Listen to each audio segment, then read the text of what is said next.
It was in Leipzig in the bad summer of 1923. Inflation had ruined everyone. Our parents were impoverished.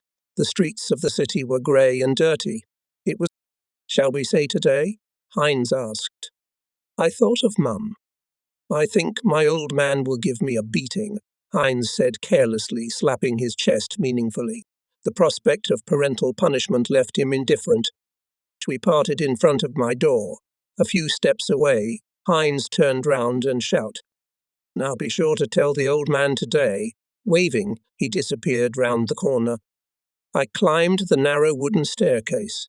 Its worn steps were sparsely lit by small windows overlooking the courtyard. We lived on the first floor. Mum opened the door. She was wearing a paint-stained blouse. "Shh, hush, Gunter," she whispered. "Mr. Berzelius is still asleep." Berzelius was a fat student who occupied the room by the front door. He had been studying for 7 years now. He usually stayed in bed until noon, claiming he worked better lying down. The door shook with his snoring. I went into the back room. The table was already set. Lizzie Lotte and Hans Joachim were sitting on high chairs, pale and timid. On the mantelpiece lay 3 letters in blue envelopes, B bills. Mama came into the room with the food. Barley soup. They ate in silence. "Is there a lot in there?" I asked, nodding at the blue envelopes. "The worst is the dentist's bill." Mum sighed and added, "Those who have nothing to bite don't need teeth." I looked at her. Her face was good-natured and round, and her gaze was bitter. No, I couldn't tell her. At least not now.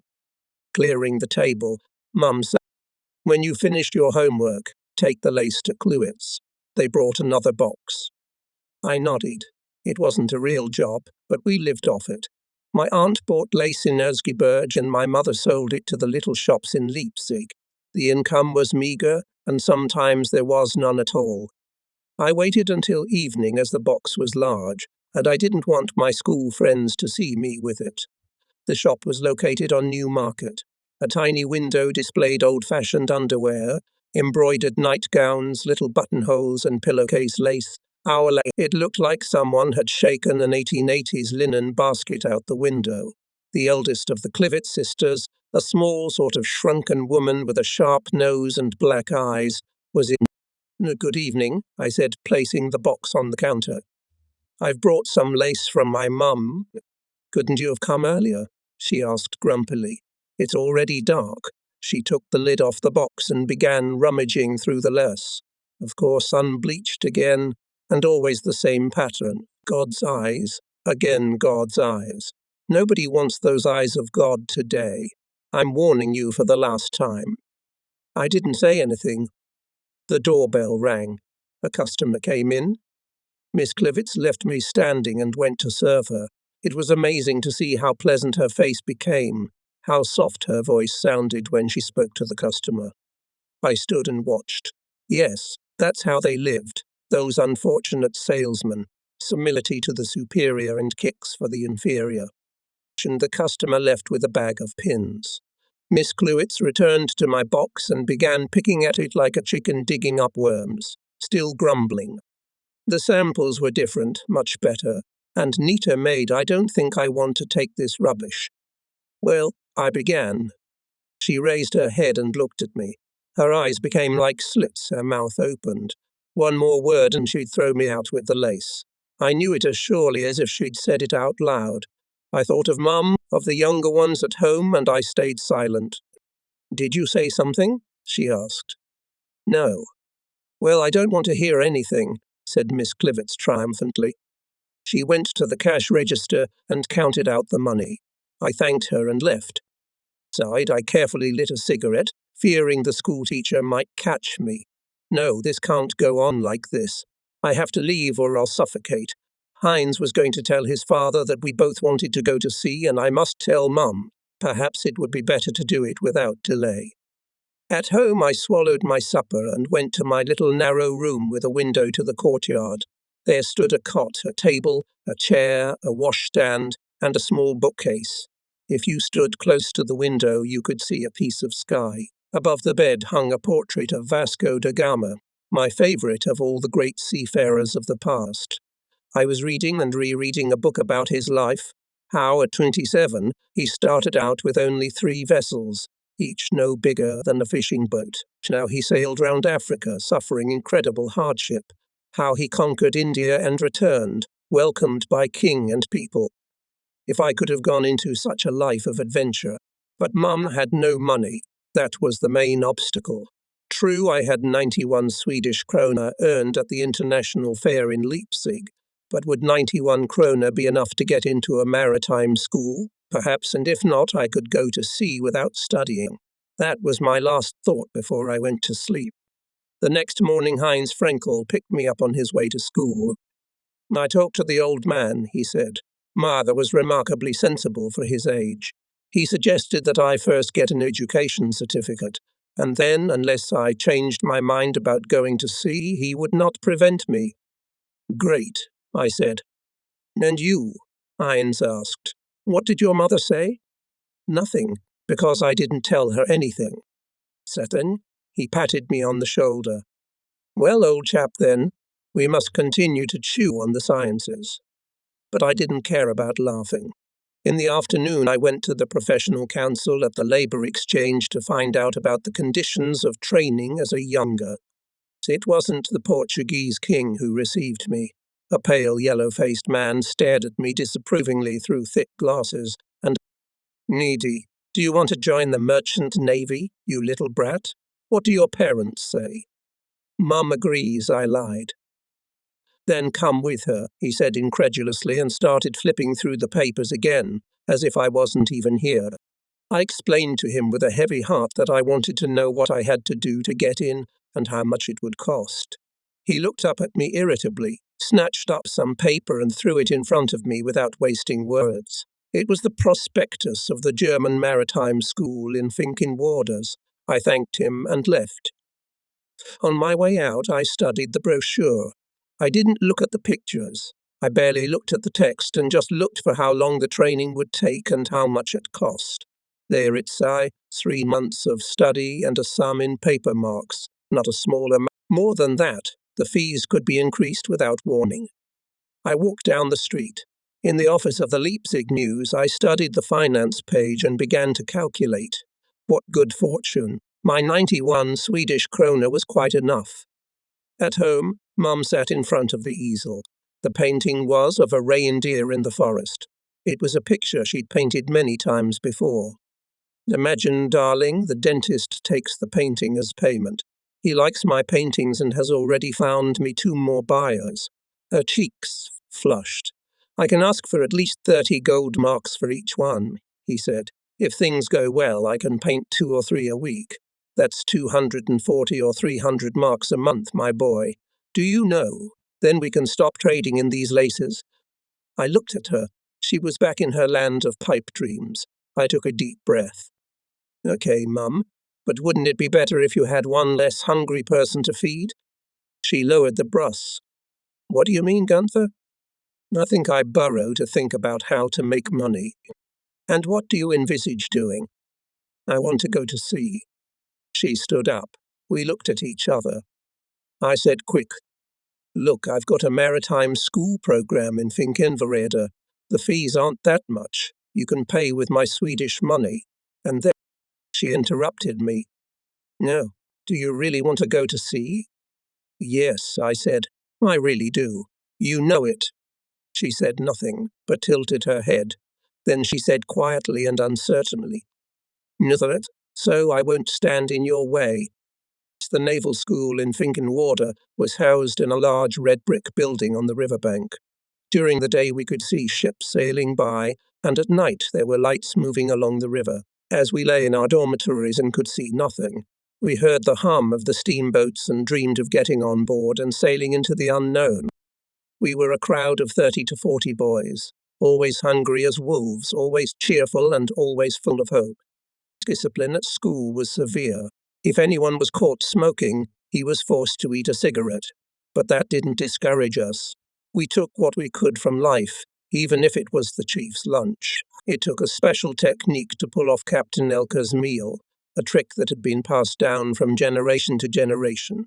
When the hoist passed through our mess hall, Full plates had to be quickly swapped for empty ones. The clumsy one could get caught in the lift. But it was done over and over again. Some claimed that Captain Elker was so small because he often found nothing but air on his plate. We were taught to tie knots and splice ends, to read the signalling alphabet, and to comprehend all the wonders of the maritime arts. And all this very quickly, for we must be out in 3 months. Old sailors used to call our school the sea sausage machine. But we still couldn't wait, and all the talk in our spare time was about one thing: the possibility of getting on a long voyage. We walked back and forth along the pier, swaying like real sailors, spitting into the water from the pier and waiting impatiently for someone to pay attention to us. But no one did. 3 months later there was an examination. Everyone passed, and Captain Elker shook hands with each of us and wished us well in life. Everyone left, and there were only the 2 of us left. We had no money to go home, and we didn't want to miss any chance. We became students, left behind when we graduated. At Fing Kenwood, you start within a class and move to a CEA a month before the exam. Are the kind of birds that are fed until they too can find a home. It was a frustrating time. Our casual walking around the marina turned into a feverish race from ship to ship. But no one wanted us. One evening when we, tired and discouraged, returned to school, Boatswain Schmidt stopped us in the hall and said, "They say that after 2 days a guest in the house, like a dead fish, begins to stink." He touched his cap with his finger and left. It was indeed an unpleasant time. When Captain Elker ordered us to report to him one morning, we were relieved. Somehow or other, that was the end of it.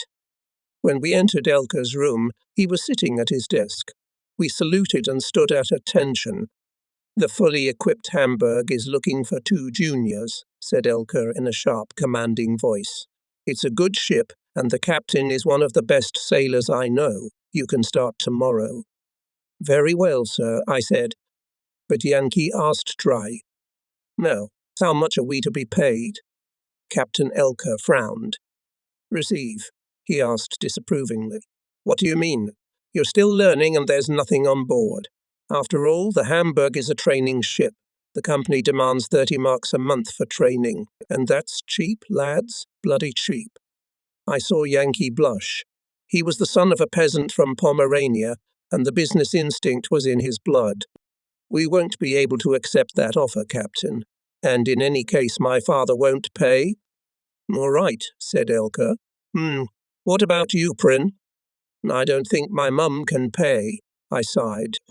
"Well then, I guess that settles it." He dismissed us with a dismissive gesture of his hand. In the evening the captain called us again. "Well, I've agreed," he said gruffly, "that you won't pay." "How much are we to be paid?" Yankee asked again. Elker looked at him for a long time. The look was curious, half surprised, half annoyed, and there was some envious approval in it. Then a small increase of 0, and turned on his heels and walked out, leaving us standing. The next day we went to the ship. It was Sunday, a clear, cold day. The snow sparkled in the sun, the ice on the LB glistened as it floated downstream. Hamburg was moored to the pier just opposite the firm of Blonde. The ship was still being loaded, with ends of ropes and miscellaneous appliances lying everywhere on deck, and empty tins and rubbish in the corner. There seemed to be no one on board. There were 2 men standing near the gangway, a blue-collar officer and a huge man in civilian clothes. He looked like a walrus, red cheeks and a sagging moustache. His shirt was unbuttoned, despite the cold, and his mighty red throat seemed to grow out of it. A thick gold watch chain stretched across his waistcoat. "Are you the 2 newcomers?" the walrus asked in a deep bass, spreading the odour of gin. "Yes, sir. We're juniors," I replied. "Ah, gentlemen from the sea school," he said, and looked mockingly at the officer. Then he shouted across the deck, "Stop!" A minute later a sailor appeared. "It's the rookies," announced the bosun. "Show them the lockers and bunks. This one," he pointed his finger at Yankee, "will go to the forward cubicle, and the other to the stern to the Jewish temple." He turned and spat into the water. Stokes sent Yankee to the tank where the bunks of the sailors and juniors were and took me aft. I looked at him askance. A small, skinny man with a pale, disgruntled face. His front teeth protruded forward, and in profile he resembled a vicious rat. The Jewish temple is the senior sailors' quarters, large and low. To the right and left along the walls were bunks in 2 tiers, forming dark caverns. In the centre stood a long wooden table and 2 benches. The sun streamed through the porthole and reflected in the panel, piercing the gloom with thin arrows. It smelled of seaweed, tar, seawater. No one was in sight, but someone turned in the darkness on a bunk as we entered. "Nate, here's your bunk," Stokes said and pointed to the cave on the right. I threw my sack on it. Stokes sat down at the table, pulled out a newspaper and started reading. "You wanted to show my locker," I said. He looked up sure. "What oh? I want to ask to see my locker." He stood up and walked towards me. He walked silently, head tilted forward. "What oh?" he repeated, stretching the sound strangely. I was going to ask. The next minute he punched me in the face. Once and then again and again. He hit me with the back of his hand. "I'll teach you not to get familiar with a sailor, you moron," he shouted. I was so surprised I didn't even try to parry the blow. But then the blood rushed to my head. No. Let the scumbag be 10 years older. Let him be stronger and tougher. I won't let him beat me. I pulled my head in and clenched my fists. Someone's hand came from behind on my shoulder and squeezed it like a vise. "Easy, boy, easy," said a sonorous voice. Then to Stokes, "Scum." I turned round. It was the sailor from the top bunk. I couldn't see him, only his hand, still on my shoulder. A strong arm, thick, hairy muscles like ropes. Stokes strode toward the door, muttering something as he went, but I couldn't make out a word. The door slammed shut. The man threw his legs over the edge of the bunk and climbed down. "Now, I'm guessing you're a rookie." "That's him." "What's your name?" "Nuterpren." "And I'm Max Vitek," said a big man, 1/2 meter taller and twice as wide as me, extending his hand. "No need to worry," he continued. "Stokes is a stinker.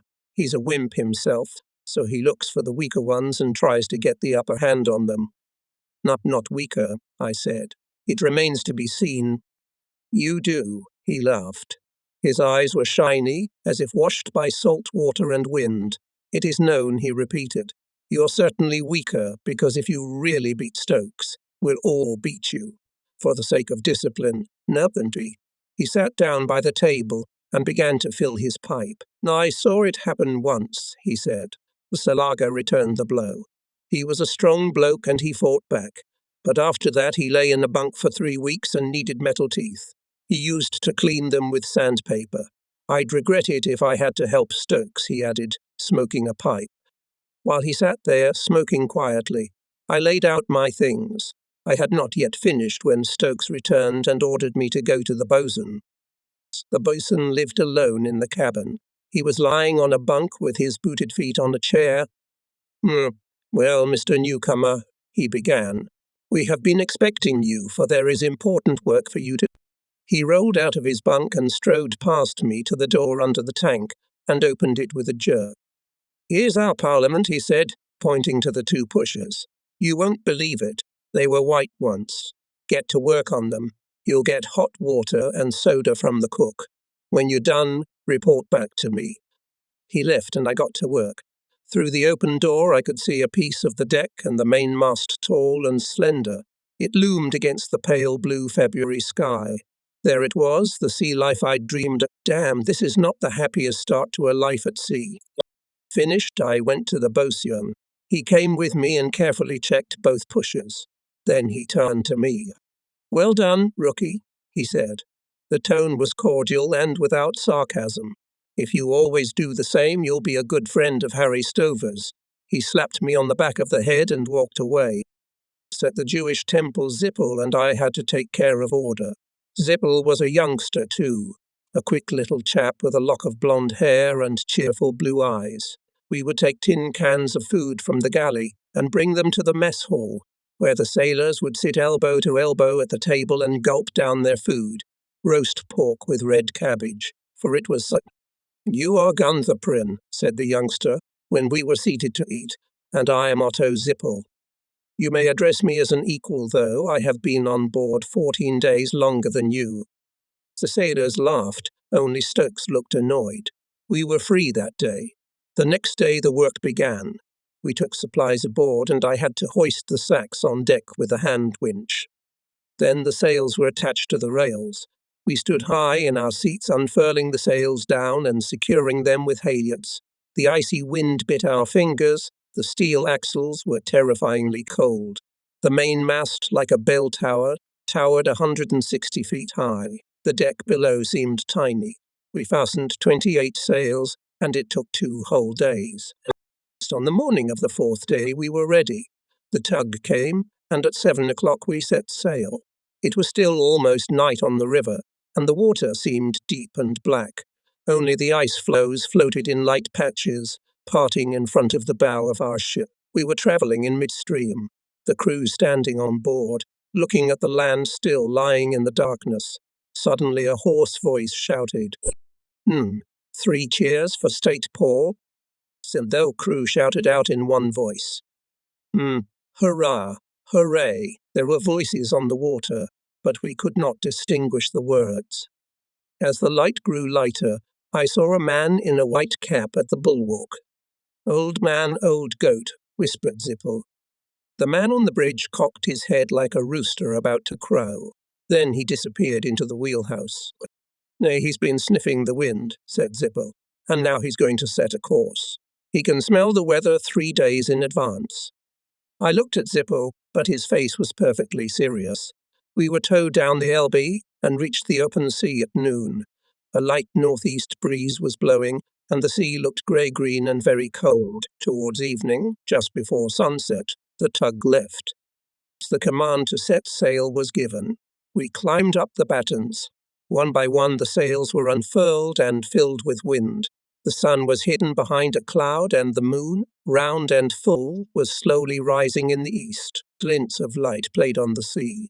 We worked until our shirts stuck to our bodies despite the cold. Every now and then I noticed the play of light on the white sails.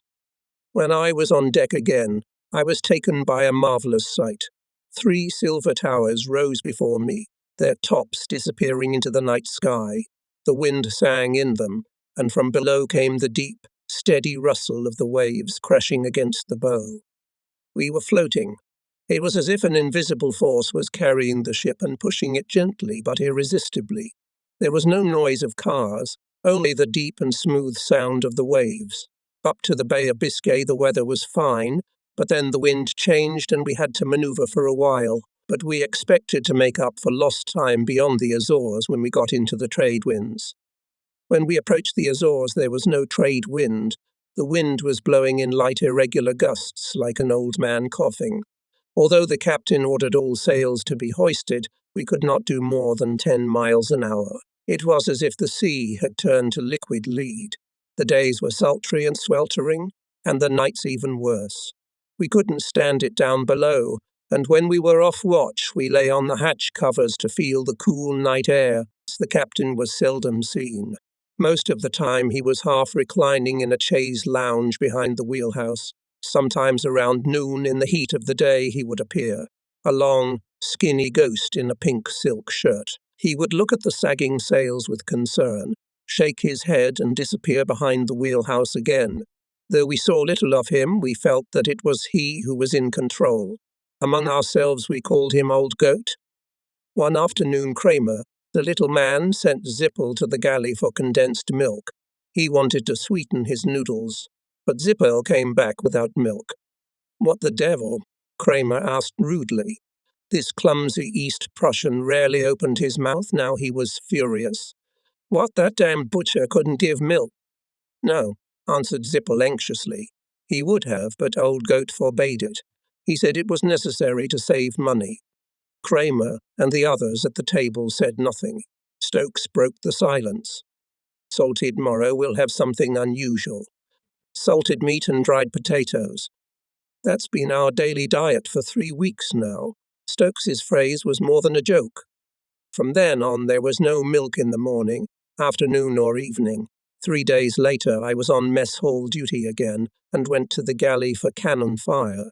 That was the name of the coffee that was brought at 4 o'clock in the morning. This black and hot drink, smelling strongly of chicory and faintly of coffee, is loved by all sailors from the Arctic to the tropics. The cannon fire is gone, said the cook sarcastically. So what am I going to tell them? He shrugged his shoulders. You can say whatever you like. Old Goat forbade it. Sailors don't think very fast. When I returned jingling my empty canister, my message had silenced everyone, as it had before. They sat in their mesh t-shirts or naked to the waist. In front of them lay the sea breadcrumbs they were going to eat with their coffee. I don't know who started it. I think it was Muller. He took the breadcrumbs, tapped them on the table and sang, "Drive, drive." It was the alarm signal used to get the men off watch in the morning. With the taps of the breadcrumbs, the bugs came out of the breadcrumbs and ran across the table. They were swept to the floor and crushed with their feet. It was an old joke. But this time it was more than that. The team grabbed the breadcrumbs and drummed them on the table, while hoarse voices sang softly. Go, go, go. The noise was cut off by Old Goat's voice. He came down from the bridge and stood directly above us. Bosun, he said, I think you ought to see that the room is quiet. The bosun's harsh voice rang out. Damn it. Silence in the cockpit. Odd man, said someone in a muffled voice. He doesn't want to get dirty on us. And so pious and kind, said Stokes, as if God himself were his hearty friend. Look at him on his last voyage. You dummy, you can't go under the bridge at high tide with your masts, said the pilot. We will, said the old goat. I measured it. He had to pay the pilot £2 to wait for the tide, and he wasn't going to spend the money. Okay, Captain, on your responsibility, said the pilot. Old Goat made no reply and retired to the navigator's cabin. I was knocking the rust off the foremast when Emerson came and called me. Hey, Gunther, look in the navigator's cabin. You'll see something worth looking at. I went and looked. Old Goat had his hands folded and was praying to the great God to help him keep both the £2 and the tops of the masts, and not to punish him for his stinginess. He was on his knees. It went on like this for at least half an hour as we walked under the bridge. We passed by the navigator's cabin and watched. Thanks to Jesus, we were left with our masts intact. But from then on, whenever we passed the Old Goat, we always shook the dust off our knees. There were a few chuckles. Well, let's hope he's not going to pray that our salted meat leaves the table, said Schlegelsberger. The door was open, and we could see Jessen running from the galley towards the Jewish temple. You muzzies, he yelled. Belkenhole is in the galley devouring milk. I saw his snout myself with a big can of milk gurgling in it. It was as if a valve had been opened to let out long-contained rage. Everyone was cursing. Said Tiggs Judas. I to him, son of a bitch. Then Vitike said decisively, We'll kill him at night. It was a dark, starless night. The sky was shrouded in a low fog, with only the occasional thin sickle of a young moon occasionally piercing it. Until midnight we were free from watch. At 4 o'clock we crept barefooted forward. Balkenhole was writing something, sitting in the galley. The door was open, the light of a small lamp reflected on his bald head. We crowded round to the foremast, and Zippel shouted, Balkenhole. The man looked up. His bulging dark eyes tried to pierce the darkness. Balkenhole, Zippel called again. This time his voice sounded pitiful and pleading. Balkenhole cleared his throat. Within current. Can you give me a bucket of hot water? No, Balkenhole answered at once, as he always did when asked for anything. For a few moments nobody moved. We began to think that Balkenhole smelled a conspiracy because he was looking at us intently. Finally he said, Do you want anything come in? I can't, said Zippel, and Wimpus. Oh, my leg, my bloody leg. Balkenhole's curiosity grew. He stood up, staggered to the door and stepped out on deck, looking round cautiously. 2 shadows leapt out of the darkness and rushed at him.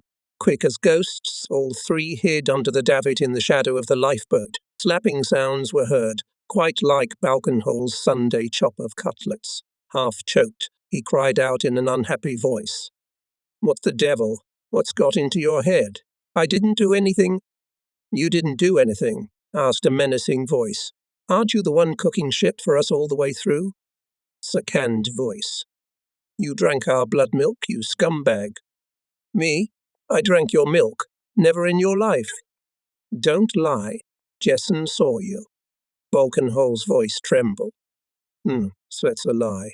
I knew the old goat had emptied the jar, there was hardly a drop in it. But it's like you. When old goat forbade milk, you didn't say a word. All you do is say, "Yes, sir, thank you, sir," and let him kick your ass. And he doesn't give a damn about you. Is that what you think I'm doing? Now you want to beat me up? Why don't you go aft and speak your mind? Shinborn, who had been watching at the breezeway, coughed. Immediately Rudloff, the 3rd officer, appeared out of the darkness. "What's going on?" he asked in a friendly manner. "Free from watch and not in their bunks?" "Oh, sir," replied Kramer facetiously. "The night is so beautiful."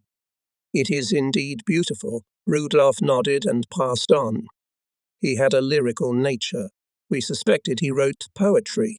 But by this time we had tasted enough of the beauty of the night and wanted to get to our bunks.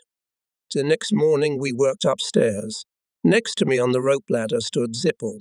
The deck of the ship was far below. Suddenly he stretched out and asked, "Will you come with us? We're going to run away to Pensacola." "I wonder." "What do you mean? You want to run away?" He, laughing, nodded. "Of course, almost everybody wants to. The whole Jewish temple will be empty, and the bow cubicle too. Old Goat can beat the cockroaches out of the breadcrumbs himself." The second mate blew his whistle, urging us to go below to fasten the rigging. I was disturbed by what Zippel had said. So they want to get away. Just get off the ship in Pensacola. I could easily understand that. Frankly, I wanted to get away too, and the sooner the better. I looked at my hands. Red, weathered, seawater ravaged. Neck boils from bad food, meat as silty as seawater, and a complete lack of greenery. Escape. That's very good. But where to?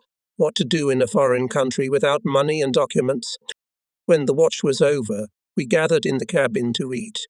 I hoped someone would talk about escape, but there was little talk of anything else. Relieved, I went to the bow and laid down on the rope hatch. The day was sunny, the sky bright blue. The sails sagged and moved faintly under the occasional breath of the breeze. They made a light slapping sound, as if small waves were crashing against the break. Their sound suggested sleep.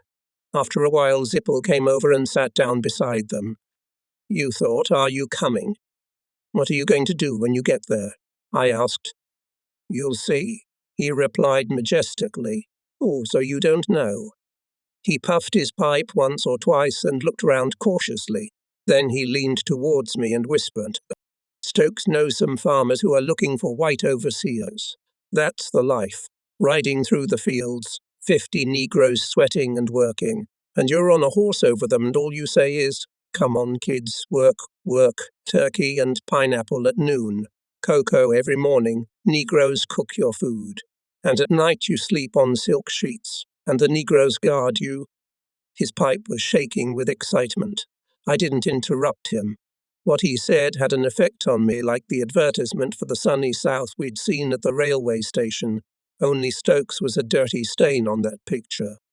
"Who else besides you and Stokes?" I asked. He counted. There were 5 plus the cook and the Yankee I'd come aboard with. Not the best company. "Is that all?" I asked. "So far, yes, but there may be many more of us. And you?" he asked and turned to leave. I couldn't come to any decision. "No, I'll think about it," I said. He shrugged and walked away angry. I looked up hesitantly, where the sails flapped faintly in the wind, gleaming white against the dark blue sky. Everyone has heard of people who have succeeded in the southern states. You may not have become a millionaire, but you may have accumulated something in a few years. If I stay a sailor, obviously I'll be poor all my life. I got up and went aft. The Jewish temple was empty, the door open. Only Kramer was asleep on his bunk, snoring heavily. I took a paper from my locker and sat down at my desk. Through the open door I could see the horizon line, where sky and earth merged in a silvery mist. I wrote to my mum. Dear Mum, we will soon be in America. It's been a long journey. I must say that I imagined life on a ship very differently. We always have a lot of work and little bread. A shadow fell on the paper. In the open door stood Vita Keck. I didn't hear him approach. What are you doing here? He asked. I covered the letter with my hand. He took it quite calmly, as if it was meant to be, sat down and started reading. Well, so you're with them. I didn't think so of you, Brother Prince. He looked at me shrewdly, a very unpleasant look. What do you mean? I even began to stammer. He waved his hand. Don't apologize, my boy. You know as well as I do what's going on.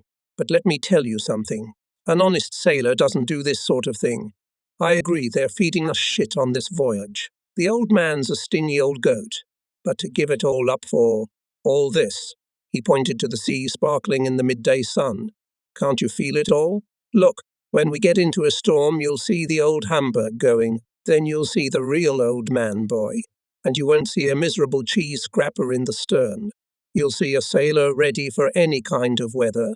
Of course, blokes like Stokes can't see that, much less Balkenhole with his filthy galley. They just don't have that vision. But let me tell you something. He pitched forward, his fist digging the words into the table. I'm not going to watch you let yourself get tangled up with those arseholes. Vita Keck jumped up so that the bench slammed against the wall and stomped away. I looked after him and did not continue the letter. During the night, the wind changed to the southwest, and in the morning we could smell the earth. It was a strange, strong odor, the smell of a forest drenched in sunshine. Huge jellyfish swam by. At 2 o'clock, the observer shouted, Earth. An hour later, and we could see the flat white shoreline glistening in the sun. It was already evening when, manoeuvring against the wind, we entered the harbour and anchored in the Pensacola roadstead. After our conversation on the hatch, Zipple did not speak to me. The next morning he came up again. We were standing outside the second mate's cabin to get an advance for shore. Well, are you coming with us? He asked quietly. I shook my head. Then we both looked at the shore. I felt sorry because despite everything I liked Zipple. Even if he was wrong now, he was a good mate. So disappointment awaited us in the second mate's cabin. The first-class sailors got $3 each, the other sailors $2 each, and the juniors nothing at all. No. Captain's educational measure, said the second mate, grinning. After lunch we went ashore in a motorboat. The city slept in the blinding midday light. It was a curious city. Pompous business buildings stood side by side with dirty shacks and sheds of rusty iron, neighbouring vacant lots littered with carrion and junk. Skinny palm trees were covered with white dust that covered everything. I walked leisurely and looked at the shops. A tanned man in a short-sleeved shirt was sweating under an awning in front of a cafe. I had no money. I walked slowly back to the harbour. On a long straight road that seemed to lead straight into the sea, a cart, small, two-wheeled, pulled by a mule and full of people, caught up with me. I heard their shouts in the distance. It was Stokes and company. The wagon was driven by a yellow half-breed with a pomaded moustache. He stared tensely straight ahead. As they passed, they waved their liquor bottles and shouted something. The pram was too small to accommodate them all, and they hung on it like a swarm of bees. Soon the carriage disappeared in a cloud of white dust. In the harbour I had to wait for a boat to get to the Hamburg. At last the boatswain returned and took me along. Well, Prin, he said favourably, no luck. I suppose the ladies wanted to see your confirmation certificate. He laughed, showing the black remnants of his teeth. On board I went straight to the cockpit. It was empty. Everyone had gone. The ship swayed calmly and gently on the anchor chain with the movement of the sea, as in a dream. I got into my bunk and soon fell asleep. In the middle of the night I was rudely awakened. Wet hot breath touched my face, and a hoarse voice murmured, "Wake up, Prin, wake up." It was Zipple. He reeked of alcohol.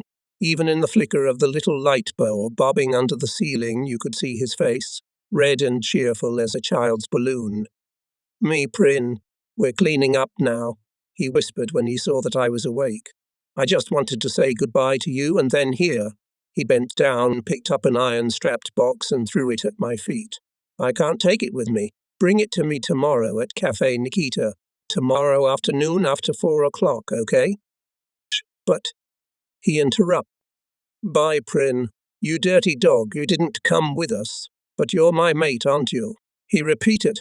"Prin, you're my mate, aren't you?" "Shut up," came Vitakek's angry voice from the bunk. For a moment Zippel stood shaking his head stupidly, like a calf being struck with a hammer by a butcher. Then he turned and went swaying. The door was left open. I jumped out of my bunk and ran after him, but the darkness swallowed him up. In the pale starlight I could see several running figures with duffel bags stuffed so full they were almost bursting. I crept to my bunk, but it was a long time before I fell asleep again. When we gathered for roll call the next morning, 9 men were absent. Sailor First Class Stokes, 5 ordinary sailors, 2 juniors, and the cook. The bassoon, who was distributing the work, was furious. He rattled about in the cubicles, trying in vain to find the fugitives in the bunks and wardrobes. We were allotted work, and instead of 27, there were 18 left. It was difficult to unload the refuse, which had become hard as stone during the journey. We broke them up with a pickaxe and then brought them up on deck in large iron buckets. In the middle of the work, the bosun came up to me. Prin," to the captain, he said in a husky voice like a priest at a funeral. It was the first time I had ever been called to the captain. My knees were shaking as I walked aft. Before the door I took a deep breath and knocked. Old Goat was writing something while sitting at his desk and didn't stop doing so. When I entered, I looked around. The cabin was small but comfortable. There were leather-trimmed benches, and the dark brown mahogany walls gleamed like fresh walnuts. Finally he put down his pen and turned to me. "You may sit down, my boy," he said in a friendly tone, and I sat down on the edge of the bench. A ray of light from the window illuminated his head. For the first time I could study his face closely. It was long and red. The blue eyes were deeply hidden in dark eyelids like caves. "Mafterby, tell me, Prine," he began, "are you friends with Otto Zippel?" The captain was silent for a moment, staring at me. I nodded. My heart was beating somewhere in my throat. "And you know," he went on in an oily voice, "that Zippel left the ship illegally last night with several others." "Yes, sir," I answered timidly. Suddenly he stood up. Towering over me like a tower, he poked me in the chest with a bony finger and, "Where are they?" I flinched and had to swallow several times before I could, stammering, answer. "I don't know, sir." He slowly settled back in his chair. "No, Prin," he said in the same oily voice as before. "You're on a bad path. You lie when you know you ought to tell the truth, my son." I continued to be silent. "I suppose you think with your foolish head," he tapped my forehead twice with his bony finger, "that you are doing your misled friends a good favour by saying nothing. What fate awaits them on shore? They will be expelled from the merchant navy. Their seaman's book will be marked deserter, and if they start begging in America, and they will, Prince, they will be put in chains and made to sweep the streets. Think about it, Prince." I thought about it and pictured Zippel, emaciated in tinkling irons, sweeping the streets, but I kept silent. The captain talked to me for about an hour, and I was all wet when I left his quarters. I didn't mention the meeting at the Chiquita Cafe. There was only cold food for lunch, as the bock had disappeared. Immediately after lunch I went to the bosun to ask for shore leave. "Nothing shazy," was all he said to me. That was the end of it. I went to the hold to help the others unload the rubbish. After 3 o'clock the first officer escorted the captain to the gangway. Old Goat wore a silk suit, a white cap, and held himself in a stern, dignified manner. "He's going to report to the police," said Kramer. We stood at the rail and watched them depart on the motorboat. After 4 o'clock I felt sick. I thought of Zippel waiting for me at Cafe Nikita. Every time I lifted the bucket on deck, I looked to see if he would show himself on the quay. At 6 o'clock, we finished the job and stood at the railing. "Look," said Kramer, pointing to a dinghy coming from the wharf straight towards us. A coloured man sat at the oars, and Zippel, dressed in white, sat in the back seat, watching. He appeared to show himself. A second boat, a motorboat, came out of the harbour and also came swiftly towards us. To right and left carried white whiskers of foam, with the tall figure of old Goat frozen in the stern. The distance between the boats was diminishing. Zippel watched his boy rowing, not noticing anything around him. By this time the whole crew of the Hamburg had gathered round the rail and were watching the spectacle. We stood as if mesmerized. Only Vitek showed courage. He waved to Zippel and pointed at the pursuer. Zippel, blinded by pride, did not turn round. Once a short distance away, he put his hands to his mouth and shouted, "I am a free citizen of the United States." Donald Trump was now quite close. Surprised by the noise of the engine, Zippel turned round and the next moment was wriggling like a white rabbit in a hunter's hand. The boat came up the gangway. Old Goat, dragging Zippel by the scruff of the neck, walked quickly to his cabin. I did not see Zippel that evening. He returned when I was already asleep. The congratulations in honour of his return went on too long. Everyone wanted to greet him. First, second, third mates, and finally, with the most enthusiasm, the bosun. Sunday service the next day was scheduled for 10 o'clock. The service is always held on land, at sea only in calm weather. The captain insisted that everyone should attend.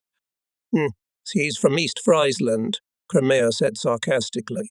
Ever since they ate D. Boniface, they've had sainthood in their bellies. First, we sang a song. Old Goat took the violin out of its case and blew the dust off. He leisurely rubbed rosin on the bow and suggested, "Let's sing hymn number 67. He put the violin to his chin and sang in a high, scratchy voice.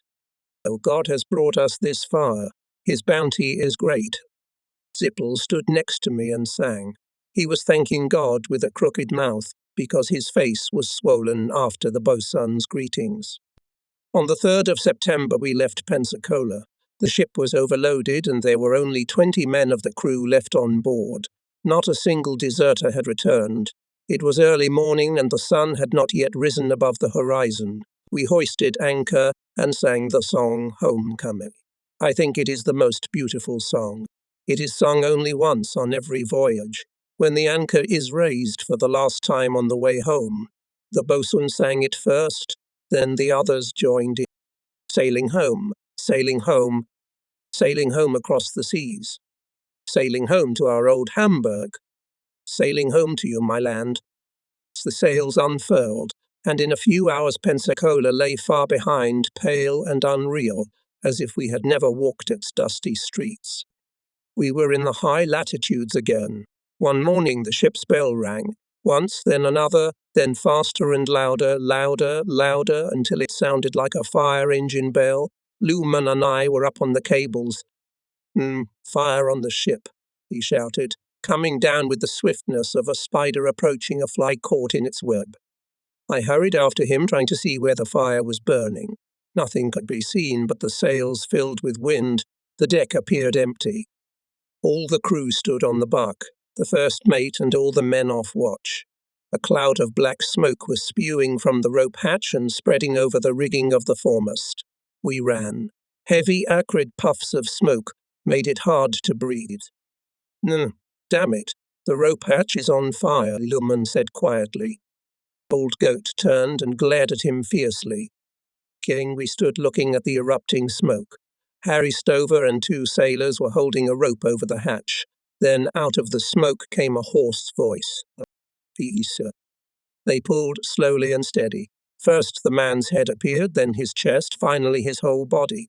It was Vitekek. He was carried to windward and laid on the deck. Tayson came out of the rope hatch, blackened with smoke, with watery eyes, shaking with fits of coughing. I rushed to Vitekek. He was lying on his back with his eyes closed, as if dead. Old Goat hurried over to Taisio. "What is it? Is the fire big?" "I think so, sir." Tayson coughed. The ends of the ropes are smouldering like rubbing. So the old man turned to the first mate. Look in the hold, mister. I think we ought to move the wheat sacks away from the bulkheads. His voice was as buttery as ever, he only whispered more than usual. Someone poured a bucket of water over Vitacek's head. He sat up suddenly, looked around in a daze, and said almost inaudibly, "Additional canisters." Then lower, "Petrol canisters?"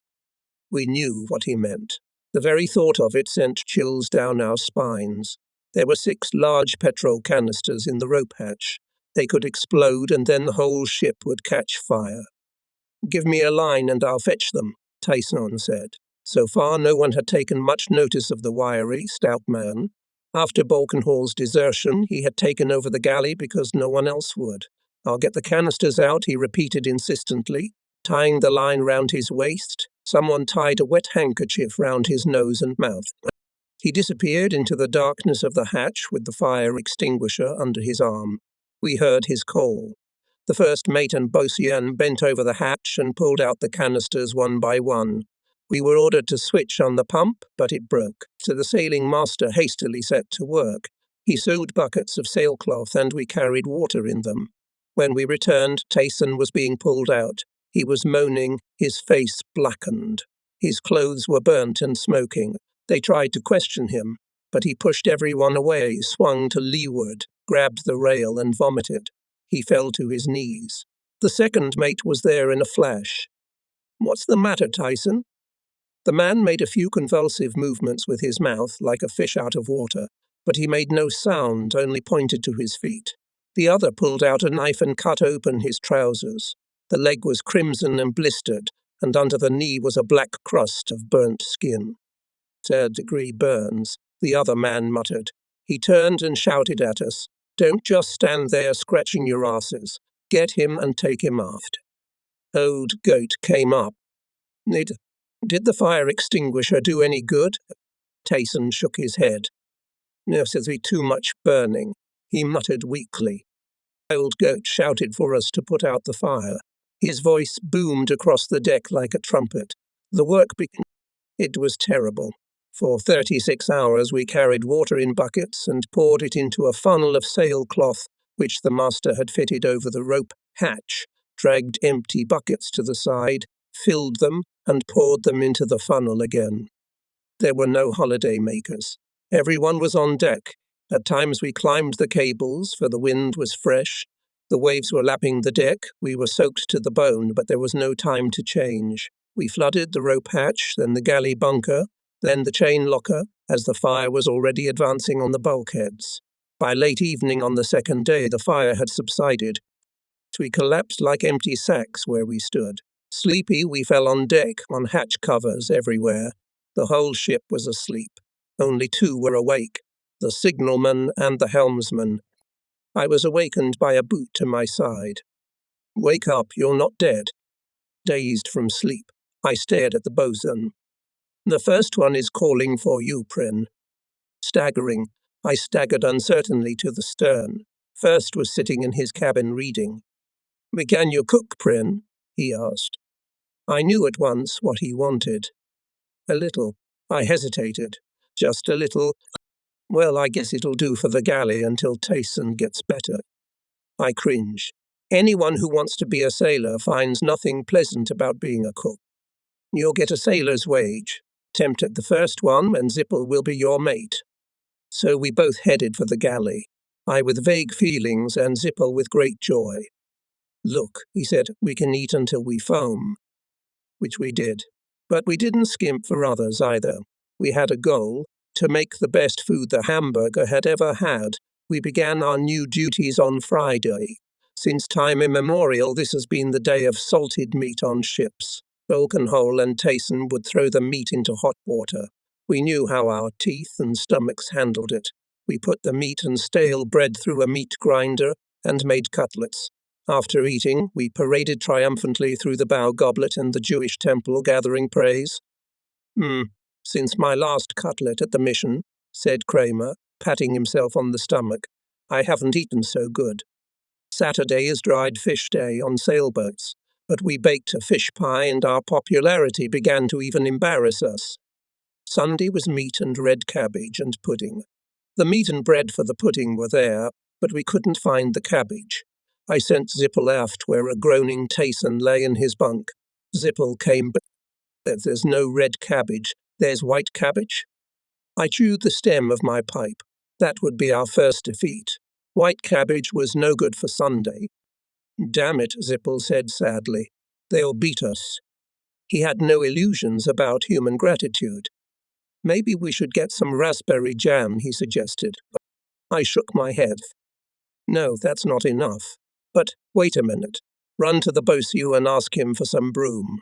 If he asks why, tell him you want to paint the galley. Zippel's face brightened and whistling. He quickly disappeared. When he returned, we first checked in the old tin for colour. No red cabbage could have been redder. The flavour had improved. At lunch, the men on duty returned 3 times for cabbage.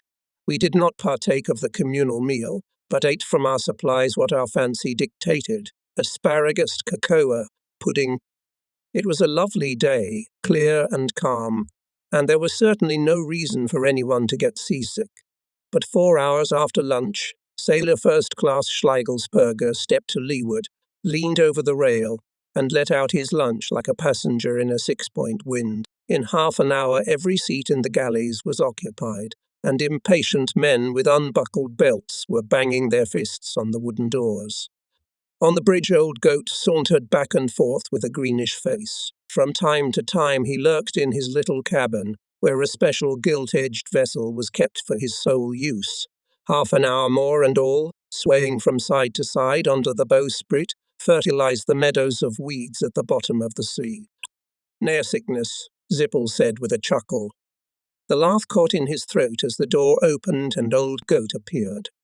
"You seem very happy in the galley," he said sternly. I was sure he'd noticed both the cocoa and the asparagus on the table, but I kept silent. He hopped up to the cooker in 2 strides, leaned over the pots, and sniffed. Then he stuck a long finger into a pot of red cabbage, turned round in a flash, and thrust the red finger under Zippel's nose. "What's that?" he hissed. "No, Surik," answered Zippel, as if shurik were the most suitable seasoning for red cabbage. The old man said nothing. He was shaking with rage like a boiling kettle. I'm sure he should have remembered the commandment about loving your neighbour, because nothing else could save us. "This is the last straw," he said at last. "March back to the cockpit and report for watch in the morning, 4 o'clock. This dog watch is the worst thing a sailor ever experiences. We crawled away. He called us back. Now I think it's best not to say anything to anyone about this nonsense, understand?" He ordered and strode out. Old Goat was a clever man. 3 days later, with the help of opium, castor oil, and silence, everything was back to normal. On the morning of the 19th of October, we arrived at Falmouth. It was a sunny, windy autumn day. We anchored in the outer roadstead because a toll was required to go inside. Old Goat went ashore alone. He came back in the evening. It turned out we were going to Cork in the morning. There was gloom on board. For weeks we had been at sea, anchored all day, seeing the shore, but no one was allowed to get on it. At night, the spar creaked in the wind, and in the morning an old sailing master with a drop hanging permanently from his bow told all who cared to listen that the ship's ghost was angry because of Old Goat's. We soon learnt what fate had in store for us. See, before noon we had travelled a good part of the way, making about 10 knots downwind. The wind was slowly changing to a southwesterly. Pale grey clouds were gathering in the south and hid the sun. Everything became. The wind turned to the south. The excitement was increasing, and the foam-covered waves shook with restrained force. About 4 o'clock I relieved myself. The new watch appeared in cloaks and boots. We rested in the cubicles in the warmth of the bunks. Seat in the ship crackled and shook in the furious squalls. We could not sleep. I heard the third mate's shrill whistle and Stover's hoarse commands. "Ready the bomb, Bramsell. Bring it down." Then came the stomping of feet on deck, the creaking of blocks and the rattling of chains. The sailing master was with us. "It's like him," he said bitterly. "It wouldn't have happened to Captain Hildendorf. You should have seen him pass Cape Horn in a storm. He didn't lower a single sail. No one answered. We lay in our bunks tense and waited for the command. All hands aloft. Foolish fate, said the sailing master and went out. A gust of wind slammed the door behind him. The shrill whistle again. Prepare to lower the topsails. Again the clanking of chains, the creaking of blocks and the flapping of sagging sails in the wind. There was a cracking sound like a whip, then a cannon shot. I poked my head out and saw the leaden sky. The deck was covered with foam, and high above me the scraps of the upper Bromsel were fluttering. The bramsail of the Bison was being removed. When they reached the mainmast, Old Goat will call us, said Kramer. The next moment we heard familiar footsteps and an oily voice said, Nay, I think it's time to raise the free men off watch. We, angry, sprang from our bunks even before Stover ordered, Race everybody upstairs. Outside, the safety ropes were strung and the boats were firmly secured. Old Goat, in his white cap, stood on the bridge, a narrow silhouette against the dark sky. Well, here we go, Kramer whispered to me. Stand by, take the gits and the bullhorn. We ran to our places, and it began. Mutil pull pull, chanted the bowsman, and we threw ourselves at the bullhorn with all our might until our hands were burning and our bodies were sweating. The grotto fought us like a wild beast in a trap. It cracked and creaked, and it took half an hour to get it fixed. Cessnoth then turned to Vitark. Max, we've got to get the top Bromsel back on. Take a couple of guys with you. His voice was audible even through the storm. Vitark nodded. Okay, Prin and Stayabs, let's go. He jumped onto the cables. We followed him. Above, the storm seemed even stronger. The mast shook under its blows. The cables swayed, the cloaks rustled like dry leaves. At last we reached the sail and crawled slowly to the prow. The ship tilted to starboard. We were hovering just above the sea at 90 feet, the bright foam of the waves shimmering beneath us. It was almost impossible to control the sail. The wind whipped it out again and again, the wet sailcloth whipping at our feet. It felt like holding a goose by the neck as it beat your wings. There was a squeal. Stayabs hung to his toe, legs dangling helplessly in the air. The sail threw him off the rope ladder. Vitakek sidled up to him, grabbed him by the scruff of the neck, and lifted him back up. Stayabs was sent to the sailing, and Vitakek and I handled the sail alone. By 7 o'clock it was getting dark. The storm seemed to be waiting for night. With each wave we scooped on board a huge amount of water. It flowed along the deck, washing away everything that was not firmly tied down. The watch stood on the bridge all night, for it was impossible to keep on deck. There was no thought of rest. Old Goat drove us to the battens again and again. Twice during the night we changed course from starboard to port, which meant raising the sails and lowering them again. Next morning we found ourselves 8 miles further from Cork than we had been the night before. It wasn't Old Goat's fault. He had done all that a sailor can do under such circumstances. The storm was master of the situation.